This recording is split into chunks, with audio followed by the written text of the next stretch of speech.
Morning students, how are you. आप घर पर हैं, अपने स्वास्थ्य का ध्यान रखे हुए हैं और पढ़ाई भी कर रहे हैं। तो बच्चों, आज हमारा टॉपिक था, क्या था हमारा आज का टॉपिक है, हम नन्हे नन्हे बच्चे हैं। ये क्या है, एक कविता है और इसको लिखा किसने है, सोहनलाल द्विवेदी ने। हमने पहले भी ये कविता पढ़ी थी, हम नन्हे नन्हे बच्चे हैं। हमने पहले भी कविता, बच्चों हमारी कविता थी बच्चे हैं और उनमें देशभक्ति की भावना है, ठीक है। और उनमें बच्चे वो क्या कविता बोल रहे हैं, हम नन्हे नन्हे बच्चे हैं, हम नन्हे नन्हे बच्चे हैं, नादान उम्र के कच्चे हैं, पर अपनी धुन के सच्चे हैं। जननी, जननी होती है एक तो माता, मम्मी को बोलते माता को, और एक जिस धरती पर हम जन्म लेते यानी हमारी जन्मभूमि या मातृभूमि, ठीक है। की जय जय गाएंगे, भारत की ध्वजा उड़ाएंगे, अपना पथ कभी ना छोड़ेंगे। हम अपना पथ होता है रास्ता, कभी ना छोड़ेंगे। अपना पण होता वचन, कभी ना तोड़ेंगे। हिम्मत से नाता जोड़ेंगे, मतलब हम साहस के साथ आगे बढ़ते जाएंगे। हम हिमगिरी मतलब पर्वत, हिमालय पर चढ़ जाएंगे। भारत की ध्वजा उड़ाएंगे, मतलब अपना भारत का झंडा है तिरंगा, उसको लहराएंगे। हम भैंसे कभी ना डोलेंगे, डोलेंगे कभी घबराएंगे।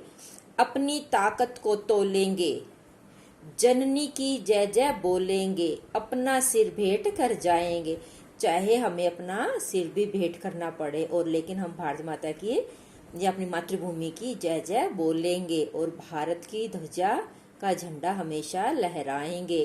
और ये कविता लिखी थी सोहनलाल द्विवेदी ने। तो बच्चों, तो अभी आपने ये पढ़ी है, उससे पहले भी आपने ये पढ़ी थी। तो इसमें क्या है, बच्चे धुन के पक्के हैं। सिर्फ एक चीज इसमें ये चीज मेन दिखाई गई है कि जो भी काम हम दृढ़ निश्चय के साथ, अपनी मेहनत के साथ या साहस के साथ आगे बढ़ते या जो निश्चय कर लेते हैं, तो उसके लिए हम वो इंसान कभी नहीं हारते। चाहे बच्चे हैं, चाहे बड़े हैं, चाहे बुजुर्ग हो, वो को कभी भी नहीं हारते। वो अपने लक्ष्य को प्राप्त कर लेते हैं। तो हमें ऐसे ही अपने दृढ़ निश्चय के साथ आगे बढ़ना चाहिए। देशभक्ति की भावना के साथ, देश प्रेम के लिए हमें ऐसे आगे बढ़ना है। ऐसे ही हमारे देश का विकास होगा, हमारा देश आगे बढ़ेगा और दुनिया में भारत का झंडा लहराएगा, सबसे ऊंचा होगा।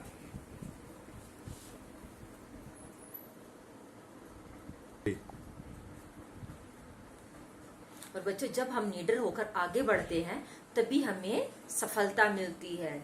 जब हम किसी से डर कर रहेंगे तो हम कुछ नहीं कर पाएंगे ना। हाँ, और जब हम निडर होकर बिना डर से आगे बढ़ेंगे तो हमें सफलता भी मिलती है, ठीक है।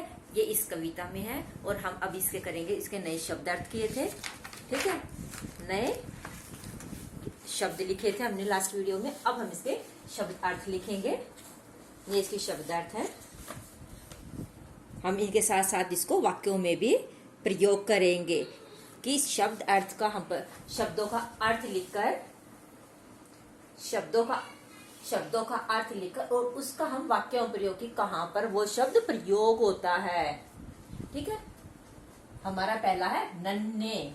नन्हे का मतलब छोटे, नन्हे का मतलब होता है छोटे। तो वाक्य में क्या, आज मैंने चिड़िया के नन्हे बच्चे देखे। हमारा दूसरा नादान, मासूम, ठीक है। वाक्य हम क्या बनाएंगे, बच्चे नादान होते हैं। तीसरा है उम्र। तीसरा क्या है, उम्र। उम्र का मतलब होता है आयु या उम्र, कि मैं पांच साल के, उसकी आयु कितनी है या आपकी उम्र कितनी है, आपकी आयु कितनी है। तो हम क्या कहते हैं, जैसे इसका वाक्य पर, रूही के भाई की उम्र 3 साल है। पूछना कितने साल के हो, तो क्या बोलते हैं, मेरी उम्र या आयु कितने साल की है, 3 साल की है, या का हूं।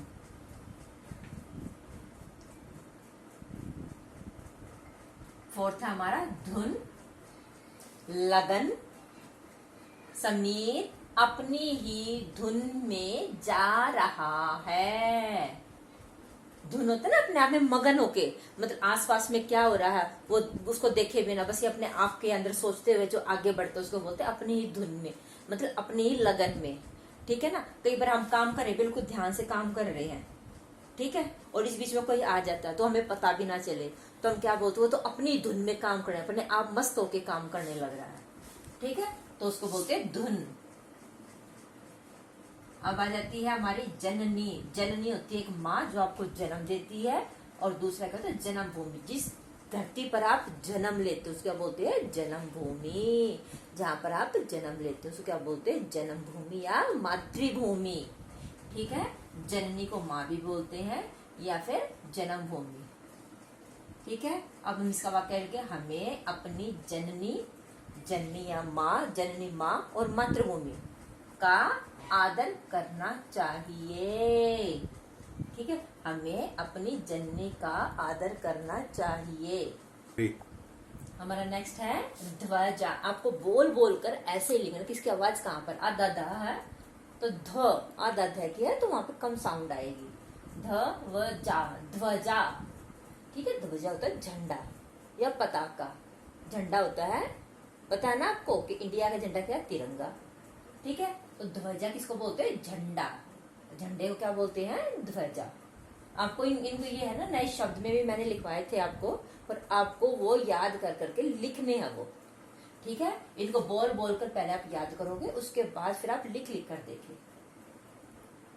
ध्वजा, झंडा। तो वाक्य कह रहे हो, भारत का ध्वजा तिरंगा है। पथ, पथ होता है रास्ता, पथ होता है रास्ता। या रास्ते क्या बोलते हैं, मार्ग या रास्ता।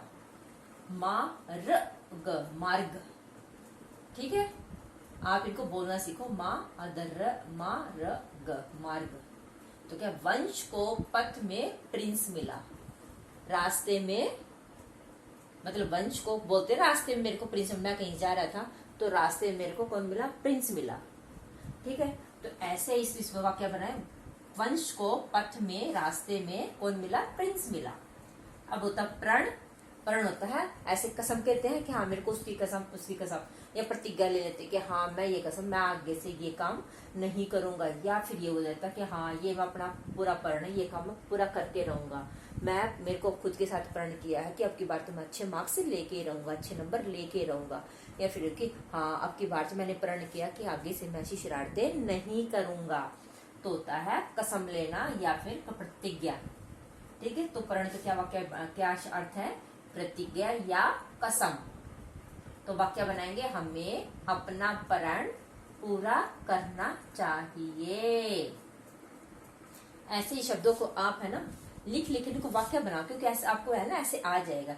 ये मैंने वाक्य बनाया, इसके अलावा आप चाहो तो अपने हिसाब से दूसरे भी वाक्य बना सकते हो। हिमगिरी, हिम होता है बर्फ, ठीक है, गिरी होता है पहाड़। तो क्या होगा, हिमगिरी क्या बोलते, बर्फ से ढका हुआ पहाड़, बर्फ से ढका हुआ पहाड़। तो वाक्य बने, मैं हिमगिरी पर तिरंगा लहराऊंगा। ठीक है, मैं हिमगिरी पर तिरंगा लहराऊंगा, पूर्ण विराम। अब नेक्स्ट हमारा डोलना यानी हिलना, कि मेरा मन जिंदगी में आगे बढ़ते हुए कभी डगमगाएगा नहीं, विचलित नहीं होगा। मतलब मैं अपने रास्ते पर आगे बढ़ते हुए कभी मैं नहीं डगमगाऊंगा या मेरा मन नहीं डोलेगा। मतलब जो रास्ता मैंने चुना है मैं उसी पर ही चलता जाऊंगा, और उस पर मैं चलते हुए कभी नहीं डोलूंगा, यानी कभी नहीं घबराऊंगा। तो इसके क्या, डोलना होता है घबराना या विचलित होना। ठीक है, कि हाँ मैं ये काम नहीं कर सकता, ठीक है मैं इस काम को छोड़ देता हूँ, नहीं मैं ऐसे नहीं घबराऊंगा, मेरे को जो काम करना है वो करना है। तो इसका वाक्य बना, हमें कभी भी डर से नहीं डोलना, हम कभी भी डर से नहीं डोलेंगे, नहीं घबराएंगे, नहीं विचलित होएंगे। क्योंकि जब डर लगता है तो फिर इंसान कोई काम नहीं कर पाता है ना। हाँ, तो क्या उसको वो अपने आप से दृढ़ निश्चय है कि मैं कभी डर से या भय से नहीं घबराऊंगा और मैं आगे बढ़ता जाऊंगा। ठीक है बच्चों, आज हमने ये हमारे चैप्टर 3 के हैं, ये शब्दार्थ के कर लिए हैं। हमने इसके सभी शब्दार्थ की कर लिए हैं। ठीक है, आप इस कविता को अपनी नोटबुक में साफ साफ लिखिए और जो ये वाले बच्चे, कच्चे, सच्चे, तो इनको एक जैसे लिखिए। तुकबंदी वाले बच्चे, कच्चे, सच्चे, ऐसे एक नंबर डालोगे तो क्या लिखोगे ऊपर? तुकबंदी वाले शब्द। क्या है? तुकबंदी वाले शब्द कौन कौन से हैं? बच्चे के साथ कैसे? बच्चे, कच्चे, सच्चे, ये तो ठीक हो गया। अब आ जाते हैं गाएंगे, उड़ाएंगे। गाएंगे दूसरे नंबर पे क्या है? गाएंगे, उड़ाएंगे। तीसरे नंबर पे क्या है? छोड़ेंगे, तोड़ेंगे और जोड़ेंगे। छोड़ेंगे, तोड़ेंगे, जोड़ेंगे। ठीक है, ये तीनों थर्ड पोर्शन पे आ गए हैं, यहाँ पे लिखोगे लगातार। इसके बाद है जाएंगे और क्या है? गाएंगे। फिर आ जाता है डोलेंगे, तोलेंगे। ठीक है, डोलेंगे, तोलेंगे, बोलेंगे, ये आपको ऐसे बराबर में लिखने हैं। ठीक है, तुकबंदी वाले शब्द बच्चे के साथ कच्चे, सच्चे। ठीक है, तुम्हें अपनी नोटबुक पे लिखने हैं तुकबंदी वाले शब्द। ठीक है ना बच्चों? तो उम्मीद है कि आज आपके ये शब्दार्थ समझ में आ गए होंगे। आप इनको साफ साफ अपनी नोटबुक में लिखिए और इनको साथ साथ याद करते रहिए। अपना ध्यान रखिए, स्वस्थ रहिए। ठीक है, और अपना काम रेगुलर करते रहिए। Thank you and have a nice day.